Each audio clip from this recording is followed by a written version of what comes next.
Hello students, welcome on my YouTube channel physics bye Puneet sir, आपका अपना channel. तो बच्चों, इलेक्ट्रोस्टैटिक्स का चैप्टर हमारा स्टार्ट हो चुका है। इलेक्ट्रिक चार्ज को हम काफी स्टडी कर चुके हैं, उसमें कई सारे कॉन्सेप्ट्स हम देख चुके हैं। अब आज के इस वीडियो में बच्चों हम कंटिन्यूअस चार्ज डिस्ट्रीब्यूशन को स्टडी करेंगे, ये क्या होता है और इलेक्ट्रिक चार्ज से किस तरह से रिलेट है। इसमें हम चार्ज डेंसिटी को भी स्टडी करेंगे, इनके टाइप्स भी हम देखेंगे। तो लेट्स स्टार्ट बच्चों, स्टार्ट करते हैं। तो जैसा कि हम जानते हैं बच्चों, इलेक्ट्रिक चार्ज अभी तक हमने जो स्टडी किया था वैक्यूम में स्टडी किया था कि कूलम्ब्स लॉ जो बताता है कि जब दो चार्जेस फ्री स्पेस में या वैक्यूम में कहीं पर सिचुएटेड होते हैं तो वो एक दूसरे पर एक फोर्स लगाते हैं। तो अब इसमें कॉन्सेप्ट ये है बच्चों कि ये जो चार्ज है किन्हीं भी दो बॉडीज पर एसोसिएटेड हो सकता है, डिस्ट्रीब्यूटेड हो सकता है। तो वही है, जब इलेक्ट्रिक चार्ज किसी भी बॉडी पर इस तरह से डिस्ट्रीब्यूट होता है कि दो चार्जेस के बीच में जो डिस्टेंस है वो बहुत ज्यादा कम होती है या बहुत लेस होती है, तो इस चार्ज डिस्ट्रीब्यूशन को हम कंटिन्यूअस चार्ज डिस्ट्रीब्यूशन बोलते हैं बच्चों। और ये जो चार्ज डिस्ट्रीब्यूशन है ये तीन तरह का होता है, depend on the nature and size of the body. तो ये जो चार्ज डिस्ट्रीब्यूशन है ये तीन तरह का है बच्चों। इसका हम ये नोमेनक्लेचर देख लेते हैं। ये थ्री टाइप्स का होता है। First is called linear charge distribution, linear charge distribution. Second is surface charge distribution,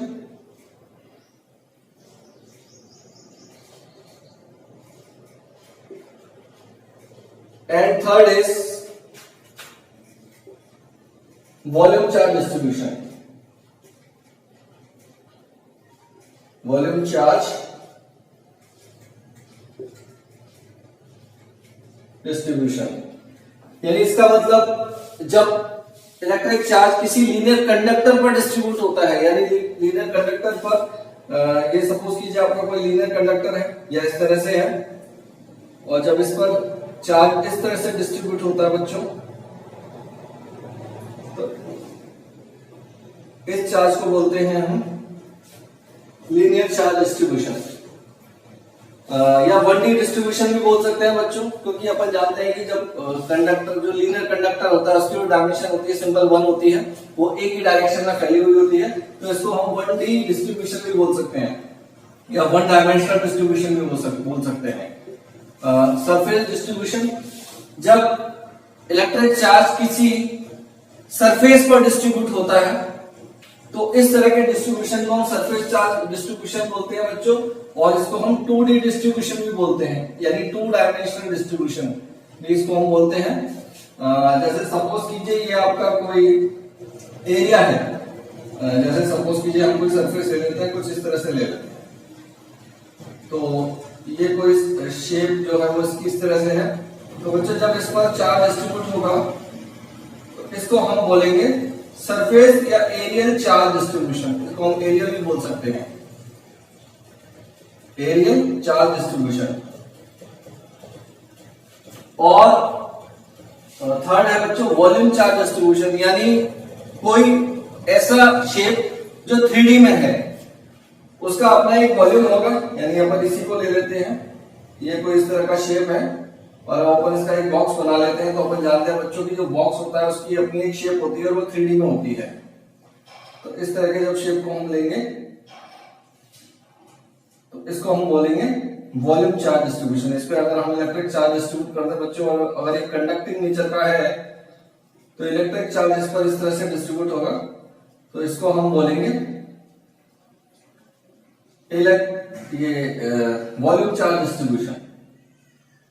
ये कुछ इस तरह से होगा बच्चों, इसको हम बोलेंगे वॉल्यूम चार्ज डिस्ट्रीब्यूशन या फिर 3D डिस्ट्रीब्यूशन।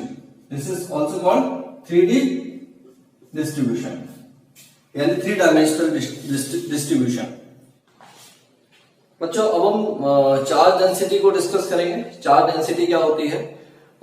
बेसिकली किसी भी एरिया पर जितना चार्ज डिस्ट्रीब्यूटेड होता है उसे एक टर्म में हम कंसीडर करते हैं, that term is called charge density.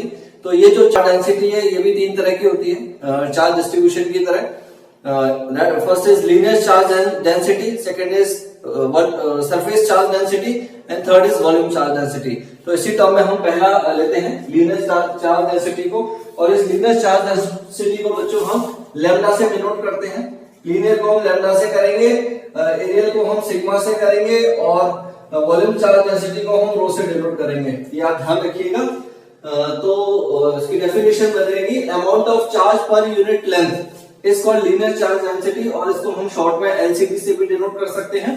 तो इसका फॉर्मूला बन गया बच्चों, लैम्डा से हम इसको डिनोट करेंगे, lambda is equal to q by l, यानी total charge on the body upon length of conductor is called linear charge density.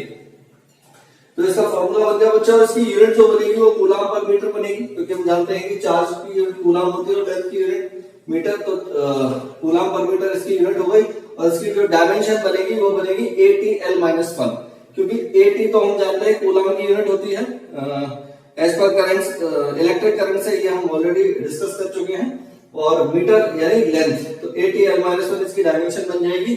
और ये कहां पे यूज होती है बच्चों, ये जनरली यूज होती है कोई चार्ज रिंग जो है, कोई चार्ज रिंग, क्योंकि रिंग को जब हम काटेंगे और उसे सीधा फैलाएंगे तो वो भी एक लीनियर कंडक्टर ही बन जाएगा। तो एक चार्ज रिंग या फिर लीनियर कंडक्टर और इंसुलेटर की टर्म्स में इसको एलसीडी को हम यूज करते हैं।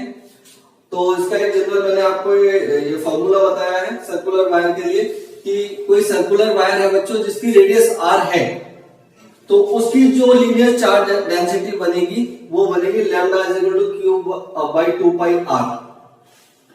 इसको एक टर्म में और डिफाइन कर सकते हैं बच्चों। लीनियर चार्ज डेंसिटी बेसिकली क्या होती है, लीनियर चार्ज डेंसिटी, यहां से देखिए आप, लीनियर चार्ज डेंसिटी उस चार्ज के बराबर होता है जो किसी कंडक्टर की यूनिट लेंथ पर डिस्ट्रीब्यूटेड होता है, यानी वो चार्ज जो किसी कंडक्टर की यूनिट लेंथ पर डिस्ट्रीब्यूटेड है, that charge is called linear charge density. ये हम यहां से लिख सकते हैं। अगर हम यहां पर लेंथ, कंडक्टर की लेंथ को यूनिट मान लें बच्चों, तो उस पर जो चार्ज डिस्ट्रीब्यूटेड होगा, that charge is called linear charge density. That is about linear charge density. तो अपना जो सेकेंड पॉइंट है that is called surface charge density, यानी अगर चार्ज किसी ऐसी सरफेस पर जिसका एरिया कैलकुलेट किया जा सके, ऐसी सरफेस पर डिस्ट्रीब्यूटेड होता है, तो इस डिस्ट्रीब्यूशन को हम बोलते हैं सरफेस चार्ज डेंसिटी। तो यहां देख लेते हैं, इसको हम सिग्मा से डिनोट करते हैं। ये amount of charge per unit area is called surface charge density. तो बच्चों इसका फॉर्मूला बनेगा sigma is equal to q by A, यानी total charge upon area of that surface. यहां से बच्चों अगर मैं इस एरिया को यूनिटी मान लूं, यानी अगर एरिया जो है 1 स्क्वायर मीटर हो जाए, 1 मीटर स्क्वायर हो जाए, तब charge distributed on unit area is called surface charge density. That is the basic definition. यहां से कॉन्सेप्ट आप देख लीजिएगा। तो इसकी यूनिट बन जाएगी बच्चों कूलम पर मीटर स्क्वायर, और इसकी जो डायमेंशन बनेगी वो ATL-2 बनेगी। पहले लीनियर चार्ज डेंसिटी में डायमेंशन ATL-1 आई थी, और इस बार ATL-2 आएगी। ऐसे जब हम वॉल्यूम चार्ज डिस्ट्रीब्यूशन निकालेंगे तो उसकी ATL-3 आएगी। तो बच्चों ये कहां यूज होता है, ये किसी चार्ज डिस्क की कैलकुलेशन में, या इनफाइनाइट चार्ज प्लेट पे हम इसको कैलकुलेट करेंगे। One concept also I want to tell you बच्चों, जैसे सपोज कीजिए ये कोई इस तरह की सरफेस है अपना, या कोई कोन है, तो यहाँ पे दो एरियाज के लिए हम कैलकुलेट करेंगे। अपन यहाँ पे देख रहे हैं कि ये जो पॉइंट सरफेस है इसका एरिया जो है वो बहुत कम है, और ये वाली जो फ्लैट सरफेस है इसका एरिया जो होगा वो बहुत ज्यादा होगा। तो यहाँ पर जो सिग्मा की वैल्यू होगी वो बहुत ज्यादा होगी, और यहाँ पर जो सिग्मा की वैल्यू होगी वो बहुत कम होगी, यानी लेसर होगी। क्योंकि हम देख रहे हैं कि सिग्मा जो है वो सीधे एरिया पर डिपेंड करता है, इसकी जो डिपेंडेंसी है वो एरिया पर है। तो जब एरिया ज्यादा होगा तो सिग्मा की वैल्यू कम होगी, और जब एरिया कम होगा तो सिग्मा की वैल्यू ज्यादा होगी। वो अपन यहाँ पर देख सकते हैं। तो ये मैंने यहाँ पे इसको नोट किया है, आप देख लीजिएगा। तो सिग्मा की जो वैल्यू है बच्चों वो रेक्टेंगुलर चार्ज मेटल प्लेट्स पर ज्यादा होती है, और किसी कोनिकल चार्ज कंडक्टर पर इसके वर्टेक्स पर इसकी वैल्यू ज्यादा होती है। ऑलरेडी हम इस डायग्राम में देख चुके हैं। तो ऐसा ही कोई स्फेरिकल कंडक्टर है, जिसकी रेडियस r है, तो इसके लिए अगर हम सिग्मा कैलकुलेट करेंगे बच्चों, तो ये आ जाएगा sigma is equal to q by A. और स्फेरिकल कंडक्टर जैसा कि अपन जानते हैं, कोई स्फीयर जो होता है उसकी अगर रेडियस r हो तो इसका जो एरिया आता है 4 पाई r स्क्वायर आता है। तो इसका एरिया यहाँ पर रखेंगे तो इसकी जो वैल्यू आएगी sigma is equal to q by 4 pi r square आएगी।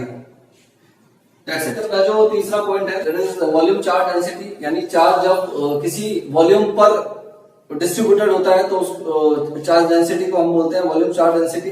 तो इसी तरह से इसकी जो डेफिनेशन बनेगी वो बनेगी amount of charge per unit volume is called VCD, और वॉल्यूम चार्ज डेंसिटी तो इसका जो फॉर्मूला आएगा बच्चों वो होगा Q अपॉन V, यानी total charge upon volume of the surface.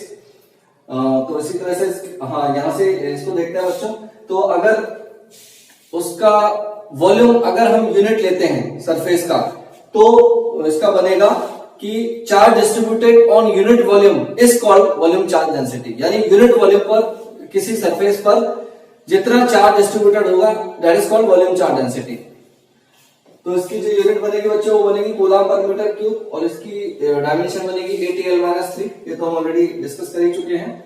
तो और बच्चों ये जो यूज होता है ये स्फेरिकल चार्ज डिस्ट्रीब्यूशंस में यूज होता है। कैसे कि अगर हम कोई कंडक्टर है जिसकी रेडियस r है और वो 3D में है, यानी वो स्फीयर है, तो इसका वॉल्यूम आएगा 4/3 पाई r क्यूब। तो वॉल्यूम के फॉर्मूले में इसकी अगर हम वैल्यू पुट करें तो फॉर्मूला बनेगा rho is equal to q upon 4/3 pi r cube. यानी अपन देख रहे हैं कि ये जो वॉल्यूम चार्ज डेंसिटी है ये कंडक्टर की रेडियस के थर्ड पावर के इनवर्सली प्रोपोर्शनल है। इसका मतलब बच्चों ये है कि जैसे जैसे इसकी वैल्यू बढ़ती जाएगी, रेडियस बढ़ती जाएगी, वॉल्यूम चार्ज डेंसिटी जो है वो कम होती जाएगी।